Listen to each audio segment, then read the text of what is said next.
네, 안녕하세요. 한승수입니다. 자, 이번 시간에는 데이터 파이프라인에 대해서 좀 알아보도록 할게요. 이제 뭐 데이터 파이프라인이라고 하면 되게 어려운 말로 이제 느껴질 수도 있는데 사실 되게 쉬운 의미예요. 데이터를 한 장소에서 그냥 다른 장소로 옮긴다라고 쉽게 생각을 하면 되실 것 같고요. 저희가 이제 뭐 스포티파이 API를 쓰게 되겠지만 이제 그런 API를 통해서 우리가 구축하게 될 뭐 AWS MySQL 데이터베이스라든지 이렇게 옮기는 부분, 뭐 이런 것도 이제 데이터 파이프라인이라고 얘기를 드릴 수 있을 것 같고요. 아니면 뭐 다른 데이터베이스에서 한 데이터베이스에서 다른 데이터베이스로 옮긴다든지 이런 부분들도 다 데이터 파이프라인 안에 포함된다라고 생각을 하시면 될 것 같습니다. 자, 그리고 뭐 시각화 툴들이라든지 다양한 툴들을 쓰기 위해서 이제 데이터베이스에서 데이터를 가져오는 이런 모든 것들이 이제 데이터 파이프라인이라고 생각을 하시면 될 것 같아요. 자, 그래서 뭐 데이터 파이프라인이 필요한 경우들에 대해서 좀 얘기를 드리도록 할게요.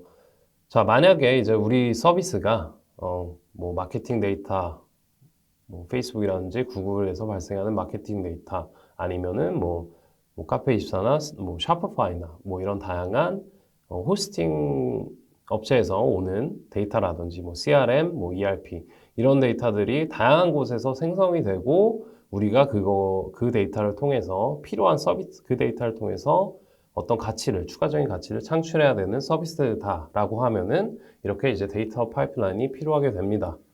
그리고 이제 데이터 사일로라는 말도 이제 요새 하는데요. 이게 무슨 말이냐라고 하면 뭐 대기업의 경우에는 이제 그럴 수가 있겠죠. 이제 마케팅 팀이 따로 있고 어카운팅 팀 따로 있고 뭐 다양한 팀들이 이제 따로 이제 구축이 되어 있는데 각자 이제 생성되는 데이터가 그 조직 안에서만 뭐 마케팅 조직 안에서만 가지고 있다든지 이렇게 서로 고립이 되어 있는 경우가 있을 것 같아요. 자, 이런 경우에 있어서 요새 이제 데이터 인테그레이션, 데이터 통합을 통해서 각각의 이제 부서들 아니면 각각의 영역에서 이제 발생되어 있는 데이터들을 통합을 하는 부분을 필요할 때 이제 데이터 파이프라인이 필요하다라고 얘기를 드릴 수가 있을 것 같고요. 그리고 뭐 앞서 얘기 드린 것처럼 뭐 페이스북 같은 이제 컨텐츠 플랫폼 되게 유저 경험이나 다양한 분석이 필요한 이제 데이터 서비스 비즈니스 모델이라고 하면은 이제 이런 데이터 파이프라인이 필요하다라고 얘기를 드릴 수가 있을 것 같습니다. 자, 그리고 뭐 저희도 쓰지만 이제 클라우드 환경으로 데이터를 저장하는 부분, 이 부분도 데이터 파이프라인이 필요한 부분이라고 생각을 하시면 될 것 같아요. 자, 그래서 뭐 쉽게 이제 뭐 저희가 하는 거에 대해서 이제 예시를 드리면 이제 우리가 하는 것처럼 이제 스포티파이 API를 통해서 저희가 MySQL 데이터베이스로 데이터를 가져올 것인데 이런 것도 이제 하나의 데이터 파이프라인 예시라고 생각하시면 될 것 같습니다.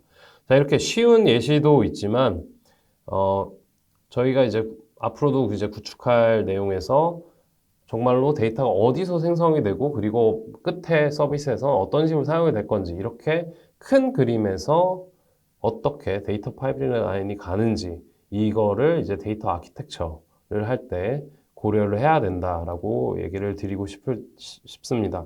자, 그래서 뭐 간단하게 좀 설명을 드리면 자, REST API를 통해서 어떤 데이터를 램다라고 하는 이제 이 서버리스 서비스예요. 이 부분도 나중에 배우게 될 건데 서버리스 서비스를 통해서 데이터를 가져오고 그리고 이 부분은 이제 API 게이트웨이라고 하는 뭐 우리가 이제 구축할 수 있는 API 환경이에요. 우리 API를 통해서 다른 데이터가 이제 전달이 될 수도 있고요. 이제 그랬을 때 키네시스라고 하는 데이터 프로세싱 시스템을 통해서 데이터를 프로세싱을 해서 아마존 S3는 저장소예요. 이제 스토리지 시스템이라고 보시면 되고요. 저장소에 저장을 하게 되고 그리고 아테나라고 하는 SQL을 분석 시스템을 통해서 분석을 해서 결국에 프론트엔드에서 어떤 식으로 시각화를 할 것인지 이렇게 데이터가 추출되고 그리고 어떤 식으로 보여질 것인지까지 이렇게 데이터의 이제 플로우라고 얘기를 드릴 수가 있겠죠. 이런 식으로 데이터 파이프라인이 구축이 된다라고 이제 얘기를 드릴 수 있을 것 같아요. 자, 이랬을 때 사실 이제 데이터 파이프라인 안에 들어가는 부분들도 많아요.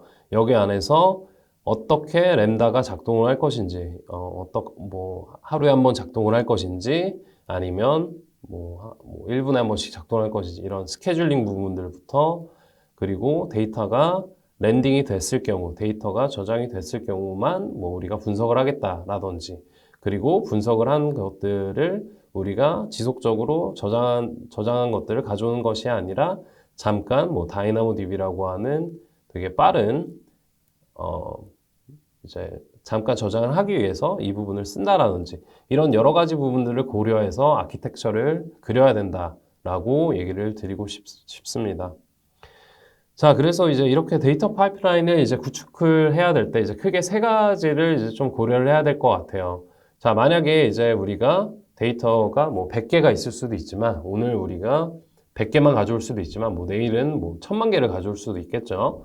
자, 그랬을 때 물론 이제 뭐 100개를 가져올 건지요. 이게 뭐 1000만 개까지 늘어날 건지 이런 부분들도 데이터 아키텍처 할 때 고려를 해야 되는 부분이고요.